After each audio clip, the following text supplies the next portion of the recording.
Hello, everyone. I'm Andrew Can, and if I can, you can too. Today, we are going to be providing clarity for some of the questions I've gotten on YouTube over the years. These come from directly you on my community tab, on my YouTube stories, and of course from the live chat. If you're watching the replay, I'm also going to be answering those now. So I just wanted to thank you all for leaving some great questions. And if you ever have a question around YouTube or how things work, we actually have a great place where you could join. It is our Discord server, and you can join by clicking the link in the description. And it is really a great community. It's something that me and my friend Ike are building out to help YouTubers understand content creation. So I want to go ahead and thank some of the people I've already seen waiting. So this can be I'm hopefully pronouncing this right. Najumal Hassan. Hopefully pronouncing that right. And Stacy Morgan, who says, "Hello, Andrew, sir. Hope your weekend is going well. It is going very well." Noah was taken, says, "Hi, Andrew Can. Great to see it." Noah, hopefully I was pronouncing that correctly. I see Bubble Tea Kristen. Great to see you as well. Loved your recent video. A lot of great shots. Have a lot of great people from the community, but I want to start by answering one of the questions I've gotten. And this question actually comes from the Medical Information channel, and this was on my community tab. And they're asking, they want to add subtitles to the video. Do they need to have that print on screen? Can they just, upload it to YouTube? Will having that text on screen increase their engagement? So I want you to, one, think about what captions do. Now, one thing I actually got feedback from was someone in the audience on my last video about YouTube captions. Now, I should, hopefully, let me know in those comments if you could. There should be an option for auto-generated captions on this live stream. When it comes to captions, first and foremost, in terms of video, they are a great way to be accessible. It's something I believe in. It's one of my most viewed videos on this channel.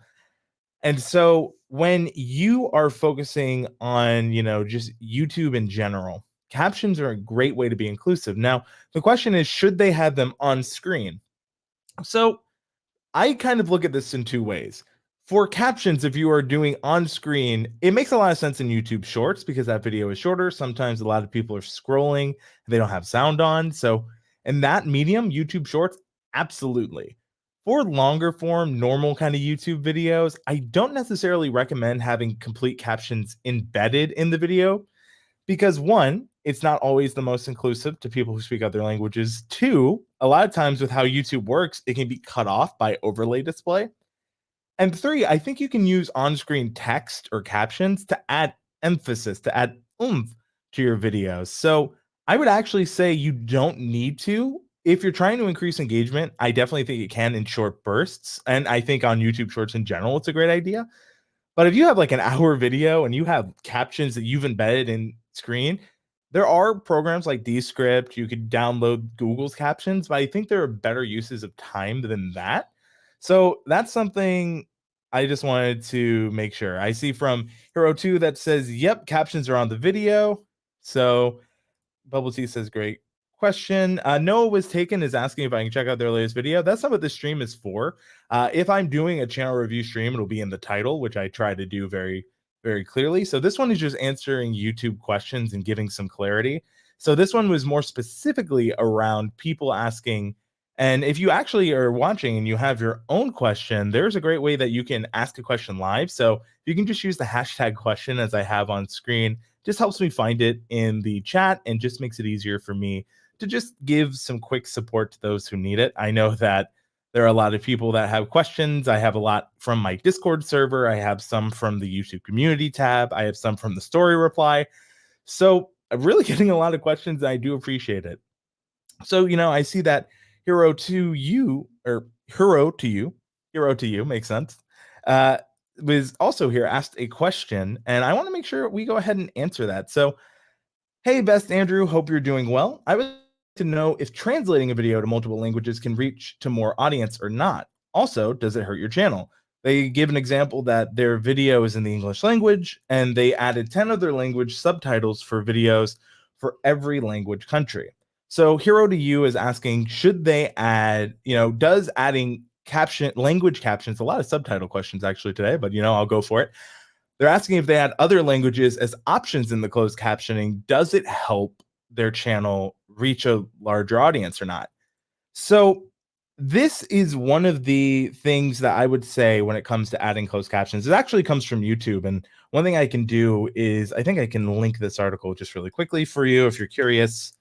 Hopefully, YouTube shows that whole thing. Of course, it's going to break it because of character limit.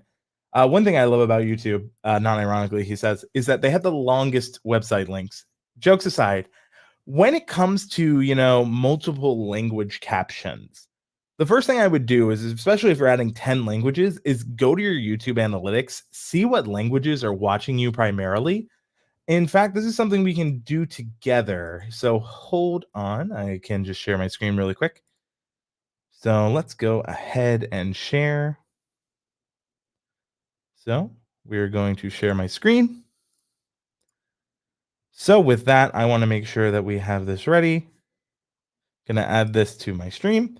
And so one thing you can do is, you can go to here, YouTube Studio.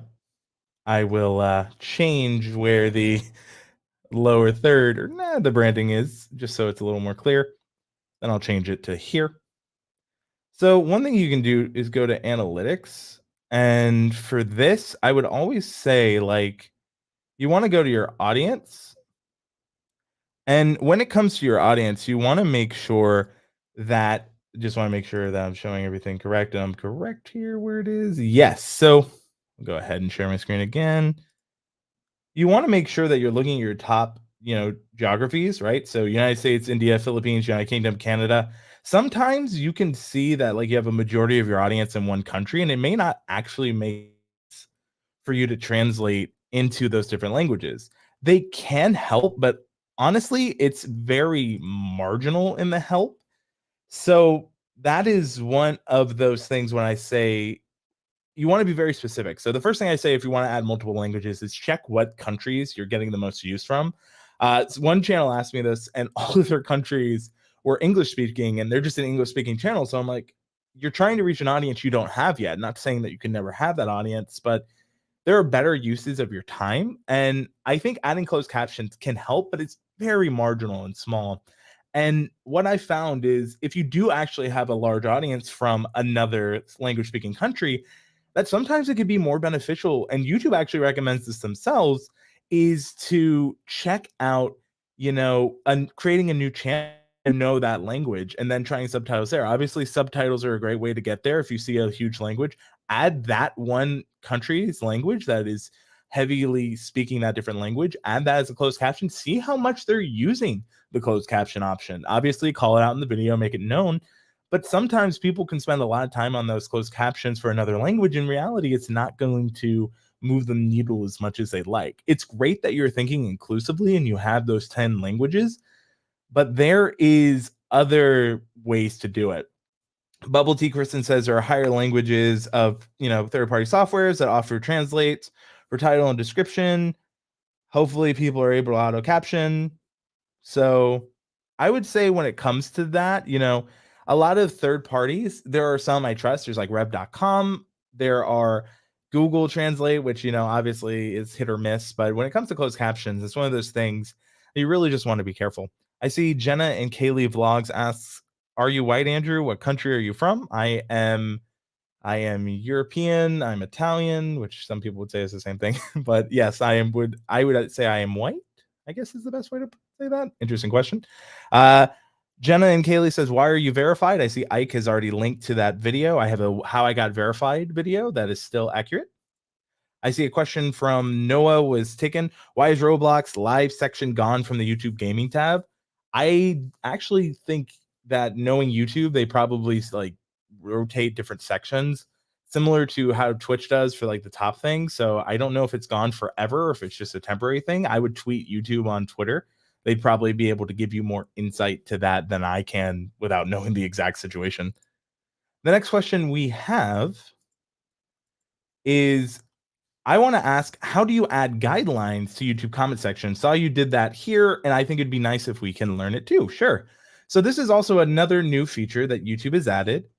So that's something that I just want to go ahead and quickly show. Homekeeping channel says rude. Hopefully I didn't do anything to upset you. And they also say hi, Andrew. So hopefully everything is all right. But yeah, that's just some of the things. I'm also trying a new thing, which is page marker, which is a thing I'm using with Streamyard, which is what I'm live streaming here today with.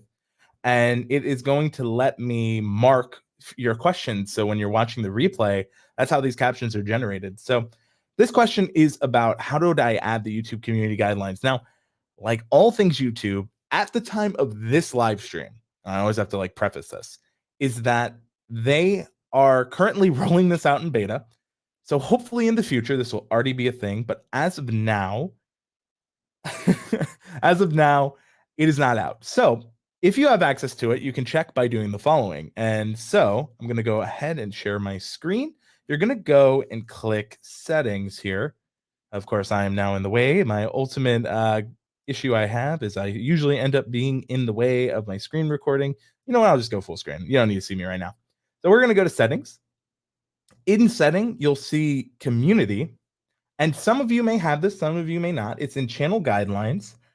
And it is experimental. As it says, you can add up to 3 guidelines. So this is a newer feature. Hopefully, more people will get access to it. So I have a welcome message. There is a character limit, so I did my best to, keep it my voice, my tone. I actually think this is a really good thing, especially if, you have a lot of people coming in and commenting. I actually might make a whole video on this and like how I feel about it. Let me know if you're watching live or in the replay. But hello and welcome. Remember, if I can, then you can too. By chatting, you agree to YouTube terms of service. So I feel this is a great way to just, focus on ultimately the voice and tone of the chat. And I actually want to, be on screen for this. Of course, I'm in the wrong window, so it's like, what are you doing? And as you saw, you can see the hotkey. But ultimately, I actually think this is a really good thing, especially because YouTube wants us to moderate our sections. I think having this especially is so vital because you can set that tone, you can set that voice, you can set everything for your channel. Now, granted, you only get 3 guidelines at the time of this video or live stream. If I remove one, which I can do so here, I will cut this so I can keep it. You can see they'll actually give you some example guidelines. So like I can say be civil, respectful. I can say stick to the topic. So it's actually kind of nice that they give you some examples. One of them is challenge the argument, not the person. I think this is very good just in general, but I'll add my guideline back. I actually just like the you understand to stick to the topic or the video stream. So in this one, it is, YouTube questions. I'm answering them. I understand all questions are welcome. And on this channel, you agree to be civil and respectful. Just some general guidelines that I think are super. Thank you so much, Tube Spanner. I got a little bit lost in the sauce, but I see from Tube Spanner. Thank you for all the amazing community support and help to Creator over the years. Long may they continue. Thank you so much, Tube Spanner. Tube Spanner is a YouTube tool that if you are not already checked out, you definitely should. So that's just a way that you can quickly add this to, YouTube. It is a great way to set the standard when it comes to how you want your audience to interact. Obviously, it is just, in my opinion, a way to set tone. It doesn't mean people are going to abide by it. My question to you is, how often do you actually read all the terms of service? On YouTube, I have, because it's part of what I do, but I am generally curious if you're watching live or in the replay, how often do you actually read the terms of service to a different, platform? So I see from the medical information channel, thank you for the value, Andrew. Notice that when I upload shorts, some of them are not shown on Shorts tab for Creator Studio, but rather on videos, but are reflected as shorts on my views. Homepage, why? So this is actually just, YouTube is they haven't really been super clear on how a video ends up in the shorts, like in the YouTube shorts, like algorithm and stuff like that. From my understanding, adding shorts as a hashtag helps. It's still pretty hit or miss. Obviously, they don't want to spam the feed. They want to make sure things are shared out. I also know that YouTube shorts are based on YouTube's suggested systems, and that's what that is pretty much on full blast. So I think that when it comes to YouTube, those kind of how YouTube shorts and how you get into the short shelf specifically, it's still pretty vague, but I would say just keep uploading them, make sure you're putting them in the correct sections, do things is what you are doing. And I think you'll have a pretty good time of getting it there. So that's something there. I see Hero to You says, thank you. Thank you for the questions. And we actually have a lot of questions that are still coming in, some questions that are still valuable. So just wanted to make sure that, we are focusing on that. So I see Ike asked how I set that up as well in the Discord server, which is just a friendly reminder if just want to quickly reset the room. So we have a Discord server. If you'd like to keep asking questions after the live, highly recommend you join it. There's a link in the description down below. And my main thing when it comes to what we are doing here today is I've gotten a lot of questions just over the videos over time. And I just want to make sure that I'm doing everything I can to provide value to everyone who's watching. And so what I'm going to be focusing on is some of those questions. And if you have a question, you of course can always ask here live too, but I'm going to go back to the document. It's just because I've got quite a bit here. So the next one is, I've noticed that you've uploaded YouTube stories. Why are you doing this, and has it helped your channel? So one of the things I always say when it comes to content, this is whether it's on YouTube, whether it's on TikTok, Facebook, whatever is experiment. And I'm a full and firm believer of experimentation when it comes to content. I think that you never know what you like, what can happen if you never try. So I've had access to YouTube stories now for a little bit. And for me, they have been pretty useful in terms of just getting questions. So I actually have a couple of questions, YouTube stories here today. One of the questions we answered was from YouTube stories. They're also super useful when it comes to, just focusing on what you're doing behind the scenes. And the thing I like about YouTube stories, if you're unaware on YouTube stories, is that a YouTube story actually lasts 7 days compared to like Instagram or other platforms. Twitter had fleets and that was fleeting, but compared to those other platforms, a YouTube story is 7 days. And one of the cool things you can do within a YouTube story is upload a video. And actually, I think there's a way I can show you this. And this is experimental, folks. So I apologize right now if this doesn't work as well as I want. Keep in mind that I have not done this before. So I'm just going to go ahead and try. Hopefully we can see some of it. This is the beauty of experimentation live, folks. You're getting an interesting look as I am trying stuff. So this is my over-the-head camera setup, and it may be a little bit too bright on my screen. Maybe, okay, I'm gonna have to I'm gonna put notifications off. So here you can see the chat, you can see what I'm looking at. This is a unique view, and this is something I'm trying together. So on YouTube, you can hit the plus here. If you've never created a story, it's similar to how you create a short on the mobile app. Of course, I am using this. So there is a create a short option. There is upload video, go live. There's add to your story, create post. So for me, I just add to your story. It opens up the app. And one of the cool things you can do is, like, for example, you can select a photo or a video. You can do pre-recorded stuff. So if you want to do stuff outside of it, you could just do something like this, which is, I'm sure, an interesting angle. I'm live now. Come check me out. That's just an example. So if I click the stickers, right, I can add a video. So I've already added a video. It may not let me add another one. So come back in 3 days is what this says. Although it's a white text box, but gives you an idea of kind of what you can do with stories. Also gives me a chance to. I'm not actually going to post that because, believe it or not, it's going to have a pretty short shelf life compared to the 7 days we do get. But this was something that I've been, experimenting with, trying, just because it's something I talked about in the last stream. And if you come back, I do these by week. So that's just something that, just wanted to show you, because one of the questions is, why am I using stories? I just think it's a great feature to experiment with, something new to try. I haven't seen much growth, but I have seen quite impressive reach. So one of my stories, which was just the announcement of this live stream, has already reached like 1,000 viewers. So I'm unsure how YouTube is classifying it, if they're doing it as they're doing shorts or if they're doing it as they're doing normal views.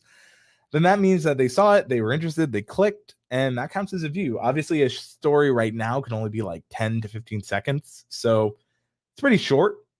Not a YouTube short, of course, but I think it's interesting, and I'm going to keep using it, keep trying it. I'm getting engagement on it, and I think it's pretty cool. So I want to know, have you tried YouTube stories at all? And what has your experience been? For me, it's been pretty good. I'm not using it as a, like, let's gain viewers, let's gain subscribers play. I'm more gaining it as a, let's see what I'm up to behind the scenes, keeping you posted, getting feedback, getting comments. So while it may not be like driving views, I think it's engaging my audience, and that's just as important as, something that drives views. And this next question actually is a question about audience engagement. And this question is, I have 8,000 subscribers. Congratulations, by the way. I cannot get anyone to comment on my videos, is the exact language used. What do you do to encourage comments? So, when it comes to encouraging comments, one of the things that I think is super important to remember is one, look at how long on average people are watching your content. The reason I bring that up is sometimes when we ask for comments or we ask for questions, a lot of times we'll put them very late in the video, and the problem with that is that no one is really watching that late into the video. It's not saying that it's a bad place or a bad comment, but you got to remember that it's hard to get people to watch more than 30 seconds of a video. In fact, YouTube is starting to track that within analytics. So, what I would say is if you're not getting any comments, where are you asking for them? First and foremost. Second, when you have calls to action, are comments the most important thing to you? If you're doing lots of videos, then obviously there are ways that you can get people to watch lots of content. So maybe asking for just comments isn't the way. I would say that what I do for asking for comments is just finding places where a question to my audience makes the most sense. I am in a pretty unique situation where I know my average view duration is about, 3 minutes. And I try to upload 3 to 7 minute videos. So I try to ask questions as they come and pretty normal. You also should be asking questions in your comments too. One of the best pieces of advice I can give you, and I see this all the time, make sure you're commenting on your own content too. Make yourself be your pinned comment, because if you're not commenting, why should someone else? No one wants to be the first person to a party, usually not even the host. So I always say put a comment yourself so that people know you're in the comments and you're engaging. It also takes time. Obviously, at 8,000 subscribers, you've really built up an audience. But my next thing I would tell you to do is the content you're making now the reason people subscribed? And I say that because I've seen channels where they're making content that is not the reason a majority of the audience subscribed. On my channel here, I know that a lot of people subscribed for three different types of videos: YouTube help videos, audio related videos, and filmmaking videos. Between my almost, as I look at my YouTube channel, you know, across my board of 11,030, 300 subscribers here, I know that a majority of them come from YouTube and filmmaking based content. So my live streams are around there. My all my questions, like I try to build it around that because that's what people came and subscribed for. If you create content around one subject and you had a one-off video that was really big and that's why everyone came, that also may not be why they are commenting. You can also see in YouTube analytics that return viewers. You can see how long they're watching. There's so much that YouTube gives us now. So what I would tell you is if you had that high amount of subscribers and you're just getting, as you said, zero comments, I would just, really check that all of that would be there. I see from iSeries Stash, all the people saying first would disagree with you, fair point. Those first crowd, they really are excited about it. I see this from the stories discussion we had from Bubble Tea Kristen. Stories seem potentially better than shorts for my audience. Something to consider. I've not used it yet. I totally forgot about it. That totally forgot about it part is also something that I feel that YouTube releases products. They're really good. They're really helpful. And then silence.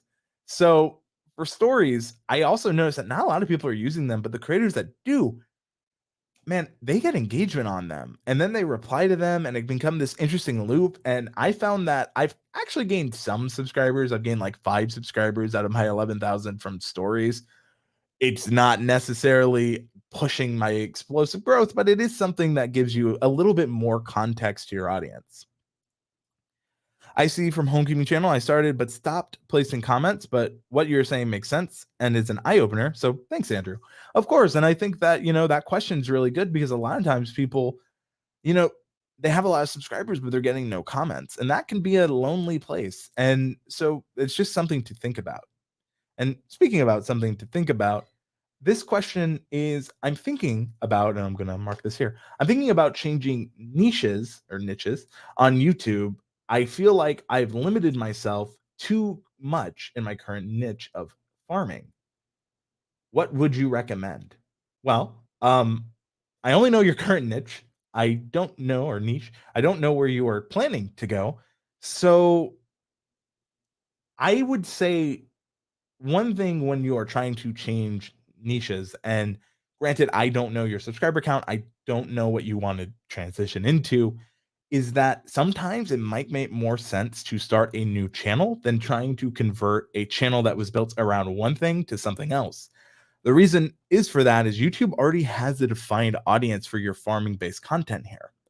So if you again, I really don't know what you're transitioning to. So like if it's something like cooking, I think that's easier. Like here's how you can, here's how farming, here's what you can do with those ingredients, things like that. Again, trying to kind of find a pathway. But if you're going from farming to something like, let's say, travel content, there's very few places of overlap, right? Maybe you could like travel to different farms around the world, but even then, from my understanding, you don't want to be in farming. So what I would say to you is sometimes making a new channel might be better than trying to get an audience that came for one thing over to something else. So I would first consider making a new channel. If you are going to transition, your channel, I don't see you here in the live chat. Maybe you can reply in the comments. But I would say be very careful in what you're transitioning to because again, your audience may not be there for that reason. And it's okay to just focus on that new niche in a new channel. Because again, the people that subscribe to you, YouTube kind of already knows that the people who watch this are looking for a certain kind of content. If you change that content, it could be an uphill battle that just might be easier fought if you just create a new channel. So that's kind of my thought process, but I'm curious to everyone watching. I see, Ike's here, Hero to You. I see the medical information, Stacey Morgan, Bubble Tea Kristen. What are your niches and how would you do you like it? Like what would you do? And I ask this because you can see there's so many different niches and niches on YouTube. Just always curious. So Ike says, wait, stories are the limited time shorts, right? I mean, they're just a new tab, as I kind of showed with the overhead camera setup. They're just kind of, I guess, limited time shorts, but they're more like Instagram stories and like things like that, where they're just, you click on the profile to have a red ring around it. You can see stories. You actually do so on my channel now on YouTube mobile. So that's pretty much what stories are. So hopefully that answered the question about you switching your niche up. I'd recommend trying a new channel first and foremost because it just might be a little bit easier. But I'm also curious why you want to change your niche. I think that is just as important to know when it comes to YouTube. The next question that we have, just of course checking chat, don't see any in the chat, but this question comes to us from the shorts reply. And this one is not the shorts, the stories. Darn it, I've got a little confused with myself. And this question is, why should I consider doing YouTube Shorts over TikTok? Well, obviously, this is going to be a personal choice. YouTube is a different platform than TikTok and vice versa. I personally, obviously, I'm on YouTube. I like the YouTube community. That is what I'm here for. So I would say if you are in between the two platforms, if my first question is, obviously you asked me this on YouTube. So what do you like about YouTube and what do you see on TikTok that you can't get from YouTube in terms of, you know, community? Because I would say that's ultimately what you're choosing behind. I do think TikTok has a really interesting suggested algorithm. At first, I was very anti TikTok. So this question, of course, is TikTok versus YouTube Shorts. I would say that I know a lot of TikTokers try to pivot to YouTube. So one of the benefits of if you build your shorts platform on YouTube is you're already there. But I do think TikTok is powerful and they are coming up with creative ways to monetize over there. They've heard some of the complaints people have. So ultimately what I would say is what platform are you enjoying more? Obviously, I see you're on YouTube. If you're on TikTok and you're experiencing more growth there, maybe try building it up and seeing what you can do there. And also, maybe creating shorts or sorry, vertical video would be the most neutral. And vertical video in an editor and uploading to both. That way you don't have the TikTok watermark on YouTube and vice versa. But I would honestly say try both. If you're growing well on TikTok, then consider growing that audience. Let them know the value they'd have by subscribing on YouTube. And I've seen a lot of TikTokers use that successfully. Obviously, if you're on YouTube Shorts, I don't think it'd be the smartest to direct to TikTok just because I feel that, and this is kind of true, YouTube doesn't want you to end sessions and you're taking them off apps. So I just be very careful. But ultimately, I would say, what community are you enjoying? What growth are you seeing? And what is bringing you the most joy? Because at the end of the day, I want you to enjoy what you're doing on any platform you're creating content for. So hopefully that helps you there. So I see this from Stacey Morgan. Speaking of niches, I am not in a niche on YouTube. Dean Nimmin agrees. My niche should be YouTubers. I think that makes a lot of sense. I think we've seen people like Patty Galloway who talk about like what other YouTubers have done very successfully. Him being a successful YouTuber himself, he does a lot of consulting. I think there are a lot of channels that talk about other YouTubers on Twitter, on different things. They talk about, the niche being content creators. I think that's something that you could do very well. And I think, what you are trying to do, if you're unaware, you should definitely check out Stacey Morgan. This is a little bit of a plug for Stacey here. And they say that they don't make champions that you do, the creators being that you. And Stacey says they just recognize them, right? And I think they are doing something really cool. And so what I recommend is that, if your niche is YouTubers, just talk about what they're doing to grow, what you like that they're doing, what you as a YouTuber have learned. I think that's all very valuable, especially to people. And one of my videos I've actually made is what I've learned from other YouTubers. And that video may not have gotten the most views, but I get the most comments about it when I meet someone in person. So again, you'll learn different things. So this one comes from Hero to You. I also see Sierra, the chosen one, says, Hiya, hello, welcome to the live stream. Happy to have you here.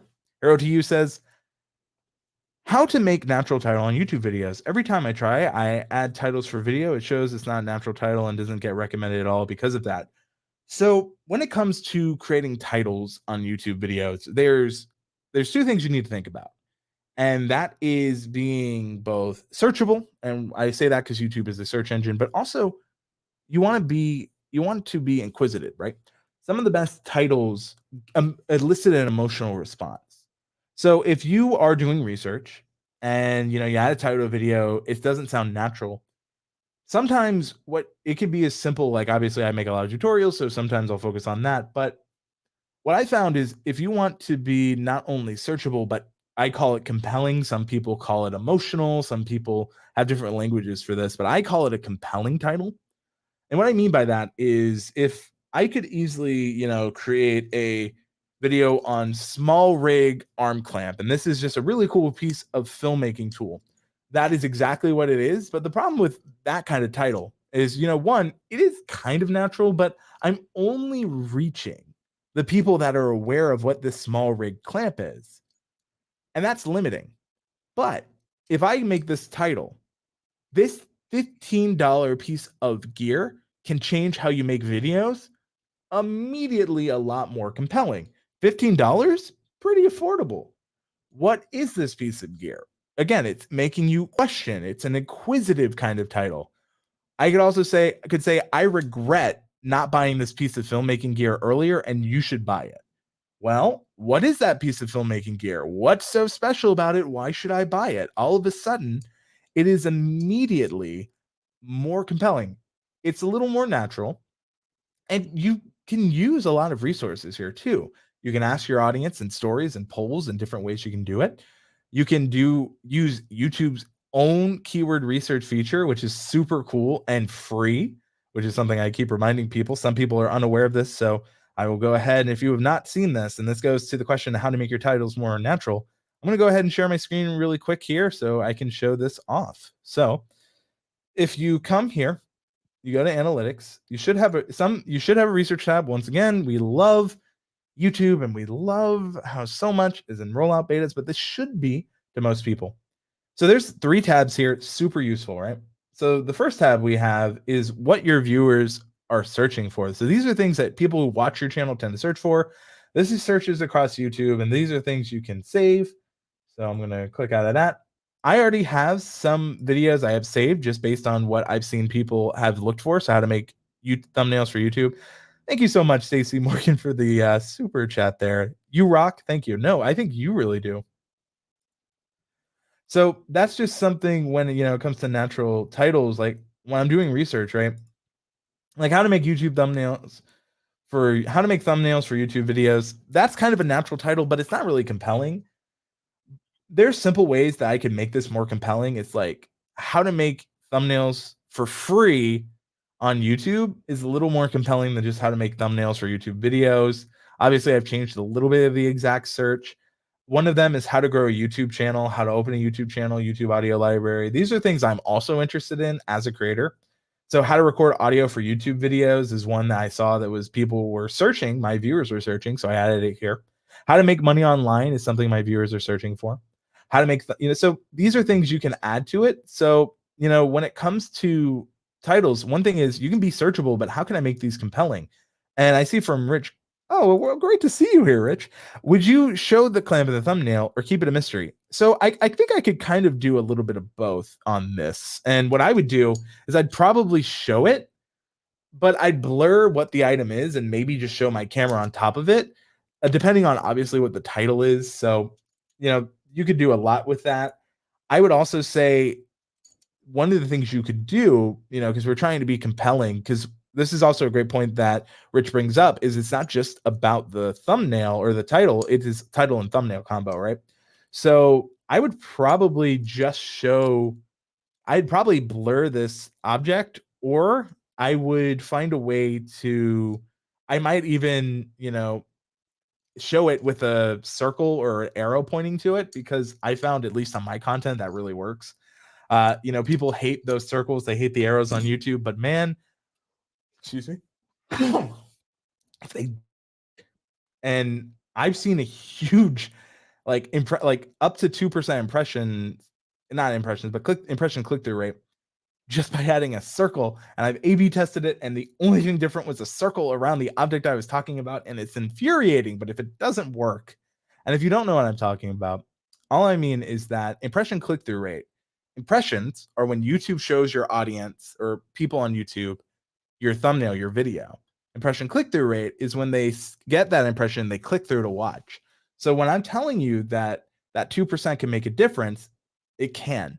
So that's just something I would say experiment, A/B test. I would say try both. I personally, in my head, based on my previous experience, I'd probably show it, because I don't know how many people are aware of this product, especially considering the audience I'm in.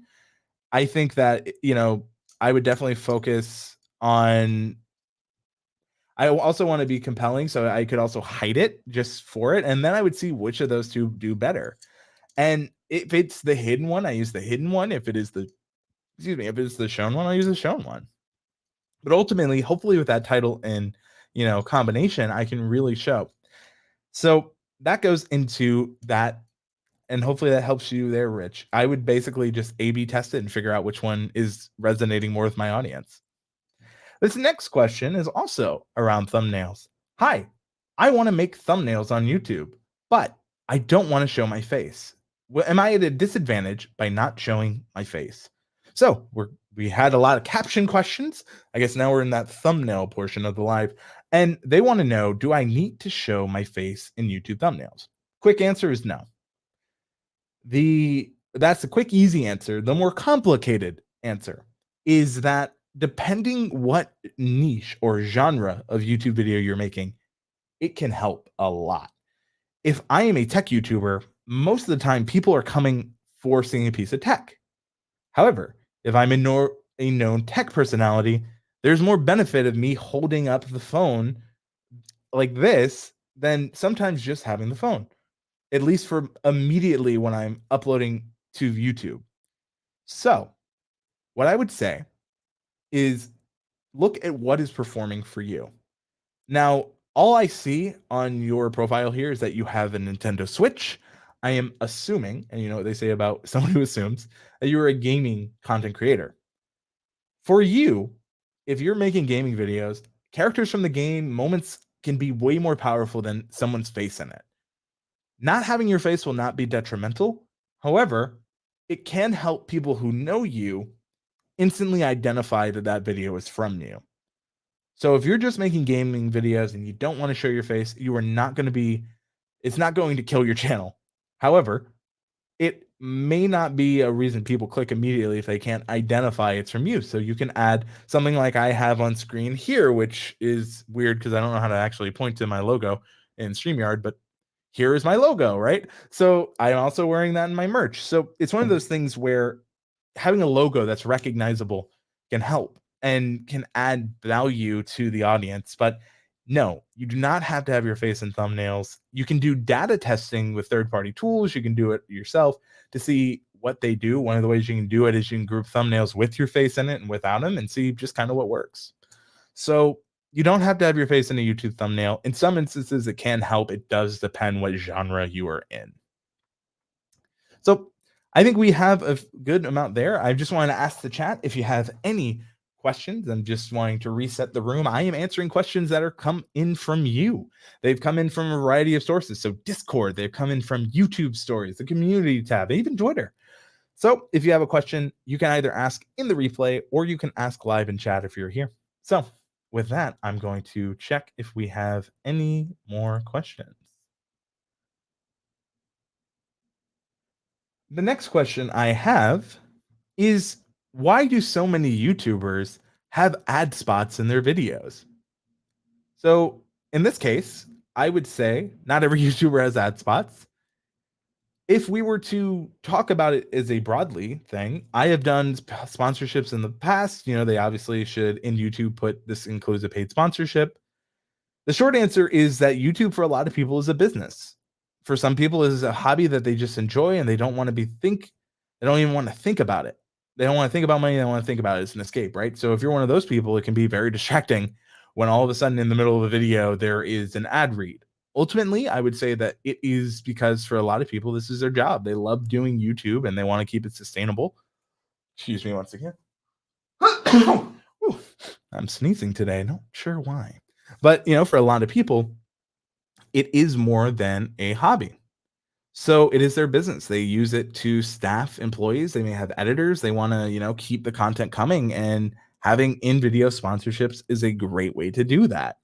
So when it comes to that, that's kind of why they have in-video ads. Now, obviously, they should disclose it. There's legal ramifications, especially in the United States. I cannot speak legally. This is also not legal advice.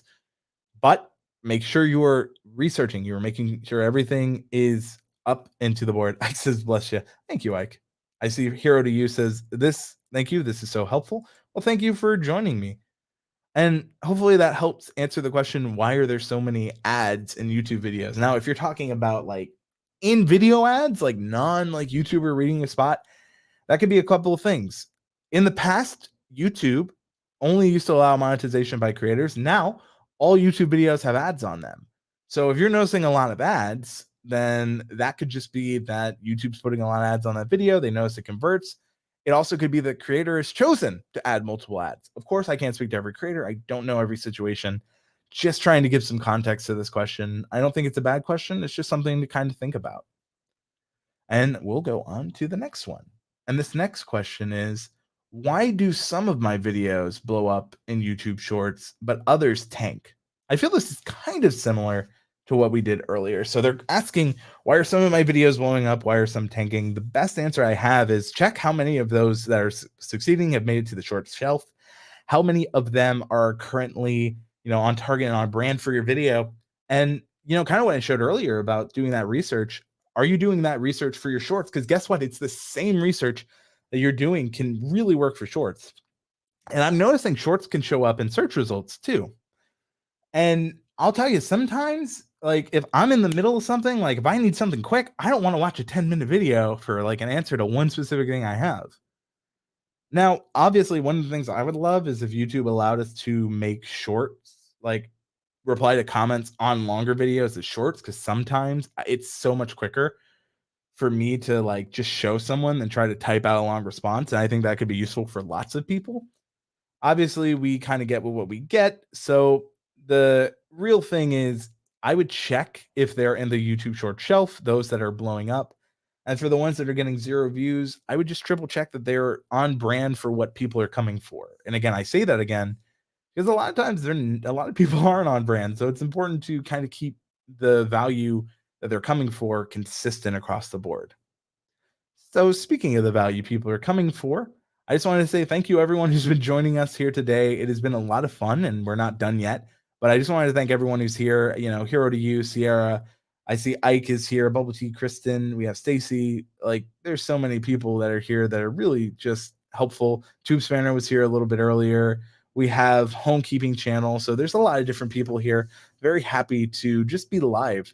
And I think that is one of the things I love about live most is the community building. And I know we got a couple of questions around community building here so far. And again, when it comes to community building, it is just asking. A lot of times people just don't ask.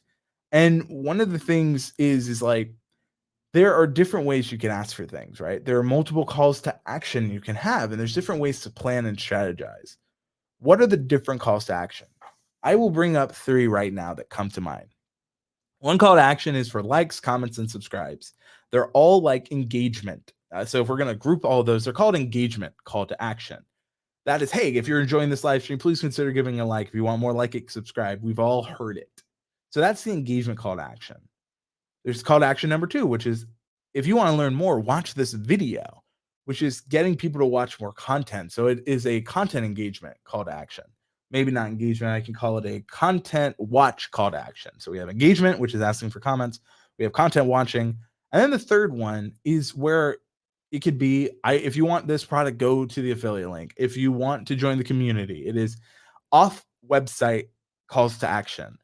Each are different and have different value. One of the biggest mistakes I see people make is that they only ever ask for the engagement. One thing you should do, and I always call this the dating of YouTube. It goes back to YouTube's history of being a dating website for a short little bit. But I would say that instead of just asking for a call to action is a lot of times, excuse me, I need to drink some water. Also, thank you so much. I see a $10 super chat or super sticker from Bubble Tea Kristen. I really do appreciate it. I like the little sticker, although I do wish I could show it on screen one day. Maybe we can. But the thing is, going back to that dating point, right? When you're on YouTube, a lot of people are watching content from a creator for the first time. And I always try to think about my calls to action as not coming on too strong. I'm leaving shortly. Thank you for your time and sharing your knowledge. Thank you for joining me here today. And apparently Ike says Bubble Tea Kristen went through a lot of trouble for this super sticker. I'm sorry for that. I don't know what happened. But anyway, going back to the dating point, is if someone's watching your video for the first time and they have never watched a piece of content from you, asking them to like, comment, and subscribe can, at points, be a big ask if they don't know who you are. So not every video should have like, comment, and subscribe. It should have a call to action that adds value to that person. For example, in my how to remove people from its background for free video, I immediately point to Adobe Creative Cloud Express. I think it's a great tool that you can make great thumbnails with. So that is what I did. I pointed to a tool that added value. But then at the end of that video, not only did I show them the valuable tool, I pointed to how they can use that tool in conjunction with making stuff that can help them on YouTube. So I pointed them to another video. So I didn't really ask for comments, likes, and subscribe, but it's happening because I'm adding value. And that's when I talk about those 3 different calls to action. There are many different kinds of call to actions. Those are just 3 of the most common. Really think about what you're asking for and what is the value to the person for the call to action. If you want them to comment, what value do they get? It can be as simple as if you comment down below, I'll let you know my thoughts within 24 hours. Or obviously, I reply to every comment is a very simple one. I've seen some larger YouTubers say in that first 3 hours after the video is uploaded, if you're in the comments, I'm there replying. And that immediately creates urgency. It creates value. And the value is they know that, okay, if I'm there, they're there. And so that can be value. And it's thinking about ways to make your calls to actions valuable. In fact, that's, I always think of ways to add value. And that's just another video I could do. But, to the 13 people who are there watching, I see that, we don't have 13 people commenting. If you could, I really appreciate it if you could comment and let me know what calls to actions do you like and what calls to actions do you not. That is my call to action to you.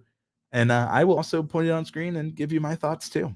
My favorite calls to action, though, are value add ones, where I immediately understand the value I get by interacting with what they ask. A lot of times people are like, smash that like button. And it's like, well, why? It's like, so I get 1,000 likes. Okay, why? Bro, from hero to you, small question, and that's my last question. Is putting end screen video better or video card better for getting recommendation and keeping videos fresh, or both? Okay, this is great to call to action. So an end screen or a video card on YouTube are handoffs, and you can do multiple things with them. If you are trying to get people to go to your merch store, you can do that in an end screen. If you are trying to get people to watch more videos, I recommend end screens. I recommend cards because they can get people watching more of your content. However, there needs to be clear value in why they should click those videos in the card or the end screen. That is up to you as a creator to give that value. The quick answer is yes, you should definitely put them in your video. The long answer is if you're going to put them, there needs to be a valuable ad to why they should interact with them. So yes, you should be adding them. My next question to you, hero to you, which I guess is to you twice, is what value do they get by interacting with the content? Genuinely curious. Because for me, I gave the example with Adobe Creative Cloud Express earlier. I've done it with, like, if I was to make that hypothetical video, which at this point I'm actually really thinking maybe I should, is making a video around a clamp, or maybe I'm making a video around a recorder, which is I just have my Zoom nearby. At this point, I'm just playing with what's in my desk, but it's adding that value that is clearly there, right? Like I'm like, maybe have the call to action is do not buy another SD card again before you watch this video. And it could be a video all about the best SD cards for content creators and things like that. So, obviously I would say for hero to you is make sure whatever card or end screen you're adding, there is a clear value for them to click on it. So if you're doing a video where you're teaching people how to tie a tie, if you want to learn 3 of the easiest knots you can learn in conjunction to this one, check out that video. So they already learned how to tie a tie. Well, now they can know 3 different ways to tie a tie. If we go to someone who was earlier, although they're changing out of this niche, I'll use farming because we had a farmer earlier.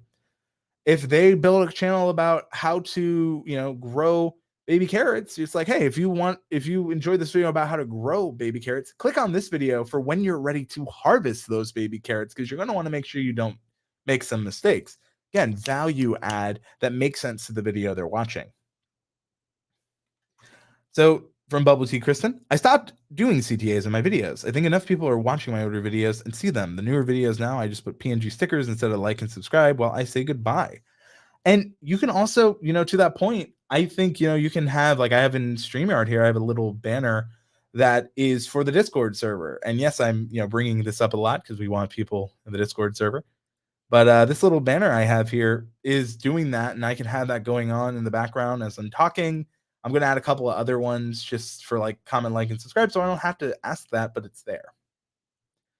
Well, T. Kirsten says, I can appreciate new channels asking for likes and subs, but I find if I'm going to actually subscribe, I'll do it if I find enough value in the content, not from a single video I just watched. And that goes to my point of when you're dating a content creator, not actually, but like in terms of thinking about how an audience interacts with your content, you're not friends with someone right away. You're not saying I'm marrying you right away.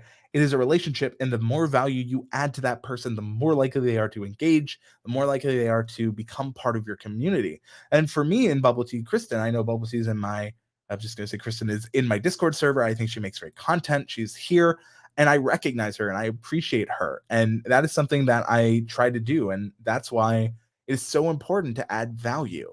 So value add is so important, and that's why you'll hear people like Nick Nimmin talk about value first. And that goes back to natural titles. And this actually goes to our next question. And this question is, people always tell me I need to do more in my videos to make it fun. How do I make it fun? So how do you make a video fun? Fun is subjective, right? What I find fun, Bubble Tea Kristen may not find fun. What I think you're trying to ask is, how do I make my videos valuable, right? How do I make my videos a place people want to come back to, a place people enjoy? Fun is an emotion and something you could want them to leave your video watching feeling. So if you're trying to make your videos more fun, first and foremost, you got to understand that what you find fun, other people will not find fun, and that's fine. I see that you have your name is Motocross for Life, so I'm assuming you're making motocross content. If not, that could be a little confusing.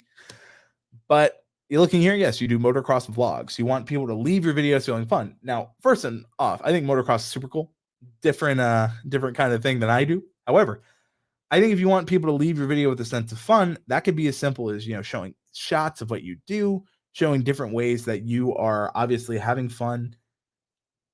Fun is a subjective emotion. I would say the value could be is that they are leaving the video entertained and learning something new about it or appreciating motocross in a way they weren't before. So, like I said, fun is subjective, but a value you're trying to add to them, which is entertainment, is something that you can try to do. And if you're trying to figure out if your videos are entertaining, that's where going into the analytics once again and really taking a look at, I would say for the analytics here, I would go to your average view duration, right? I think that's where you're probably going to find the most value, at least for your audience immediately when it comes to that. So obviously you can go to content, you can go to videos, and I'm just going to bring this up. So yeah, YouTube has changed this a little bit, which is actually good that they have. So if you go to, the different stuff here and you look here, right? Look at your average view duration. Now, I mentioned earlier that I usually have a 3-minute, that's per video. Overall, it's actually 2 minutes and 8 seconds. But, you go to live, right? 6 minutes and 29 seconds. I know if that's happening in that, it's something I have to keep up. Obviously, it's not here. I actually really like how YouTube has segmented this to give you it. But, you're asking how to make videos more fun. Look at some of these, right? So, like, I know that these intros have above typical, these are below, right? YouTube will actually tell you like moments people are clicking higher for. And look here, if you want to know if they're entertaining, right? Like right before the end here, when I'm giving a test, I can see, obviously we have a drop off, but we have places where people are clicking around. This goes to, I put chapters in this video. Obviously for me, I knew this video might have a hard drop off because, well, I also knew I was giving a kind of a rough sound test and people are definitely clicking to get past it. But again, if you want to know if people are finding value, a very quick and easy way that you can do that is just by focusing on when people are watching, how long they're watching for, and things like that. So that's just a really quick and easy way that you can check, if you're focusing on the entertainment, you again said fun. But I would say that's a quick way. If people are not even making it past 30 seconds, they may not be having a lot of fun there. So take a look. I would say that fun is subjective. Maybe try to find something. I'm not saying that fun's not a bad thing you should have for your videos, but I'm just saying maybe fun is very subjective and not so concrete. So I would say entertainment and value can be seen by your average view duration, similar with fun. So I think that's a more concrete thing that you can track. And if you want to know if people are having fun, you can also ask, but I think that you can see it more with how they're actually watching the content. Homekeeping Channel says, okay, I'm going to show my age here, but what is a Discord server? Not quite understanding it. There's no shame. I didn't understand TikTok for a long time just because I love this question.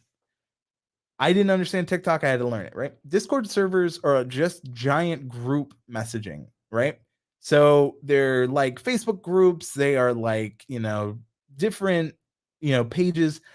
They have topics in them that you can conversate and chat with people. And if you're interested, we actually are going to have a live stream all about Discord on June 26th, which is going to talk about our Discord server. We're going to have an expert come in, give me some honest feedback, taking a look at it, because personally, I know YouTube very well, but I am a student to everything I do. And I think that you can always learn something you didn't know from someone else. So we're actually going to have a live stream all about Discord in the upcoming here. Really excited about that. Just need to get a couple of things from my guest host. But basically, to answer your question, a Discord server is a great place to have chat rooms. And this comes from Corn Creates, which says it's like a bunch of related chat rooms. Great to see you, Corn Creates, in the Discord and also here on YouTube. But hopefully that helps answer the question on how do I make my channel fun? That's a hard one. But my question is, what are you trying to have your audience leave with, right? For me, I want people to leave with I always say it, if I can, then you can too. I want people when they watch a piece of content, they feel inspired enough to think that, I can actually try this. And if someone is watching or hosting with me, I want them to know that, okay, we can both do this and my audience can do this too. It's not about me. Like a lot of times when people will say, if Andrew can, then you can too. What I want people to say is when they see me is like, if Andrew can, then I can and my audience can too. Right. I see from Homekeeping Channel, I'll be there. Thanks, Andrew. Of course. And that's something that came from, I know not everyone knows Discord, and it's something I want to learn too. I enjoy having guests on. Bubble Tea Kristen says, got to go. Bye. Thank you. Thank you for joining us. And thank you for the super sticker and just the great comments. And, we have had a lot of great comments here today. We've gotten a lot of questions that we've been able to get through. But, I want to know what you enjoy the most. What is the value you are adding on your YouTube channel? Because we all try to add value in different way. And of course, if I leave you with anything, I want you to know that whatever you're trying to do on YouTube, you can do it. It might take time. It might take a little bit of a journey, but ultimately it'll be worth it. And I enjoy YouTube quite a lot. I see Stacey Morgan says, I can and I will. Thanks again, brother. Again, first, Stacey, thank you for being here and your questions too. I think that is really cool what you do. I think we have a lot of great people in this community. And in our community, we have so much that we can learn from, so much that we can give back. And ultimately, that's what I love. And, that's why the KD stands for Can Do, the Can Do Creator Community. It is our Discord. It is something we believe. I see Ike is also like, come join our Discord, please. But also, I think that if you want to know, I live stream bi-weekly. And next week, we are going to be talking about that YouTube Discord and what we can do better. So if you'd like to check that out and learn with me as I learn, please do. Remember, I'm Andrew Can, and if I can, you can too.